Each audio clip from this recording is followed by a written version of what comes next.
Bagi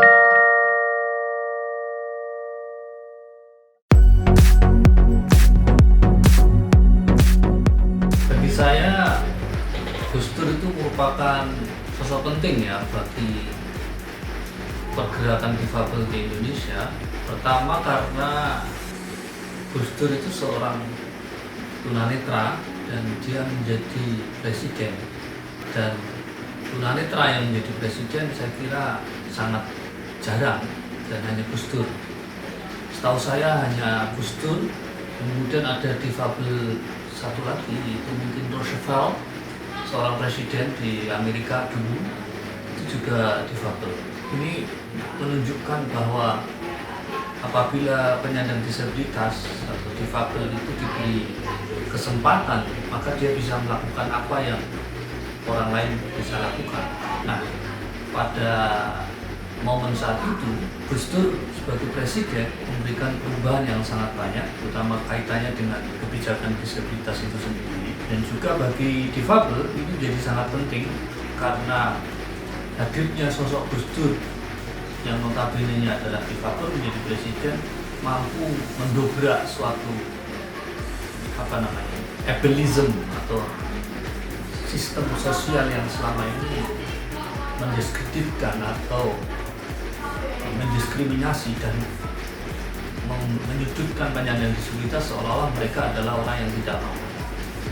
Dan Gus Dur memberi jawaban atas itu bahwa dia sebagai tunanetra dan sebagai presiden dan dia mampu melakukan perubahan-perubahan signifikan, terutama terkait demokrasi, terkait membela hak-hak minoritas dan terutama terhadap hak penyandang disabilitas itu sendiri.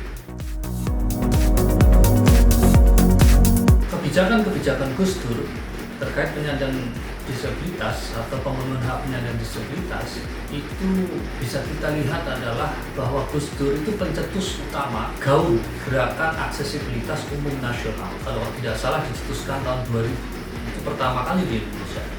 Dia membangun aksesibilitas di stasiun Gambir, memasang lift dan beberapa tempat-tempat yang lainnya.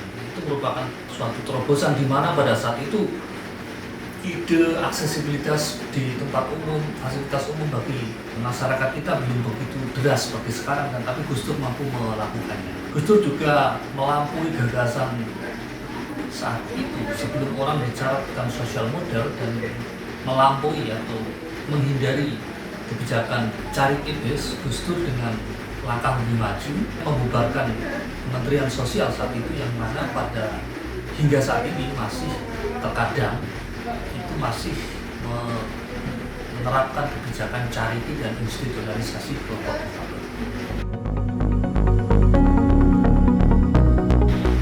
Ada hal menarik yang saya alami, itu saya punya pengalaman tersendiri terhadap Gus Dur terkait isu disabilitas yang menurut saya ini agak lucu.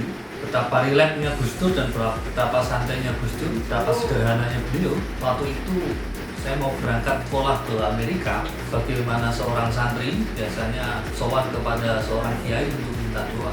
Sebelum berangkat saya ke rumah Gus Dur untuk minta doa. Ketika itu saya minta doa, Gus, saya mau berangkat ke Amerika untuk studi difabel, mohon doanya semoga ilmunya bermanfaat dan seterusnya. Jawab Gus Dur dengan santai saat itu,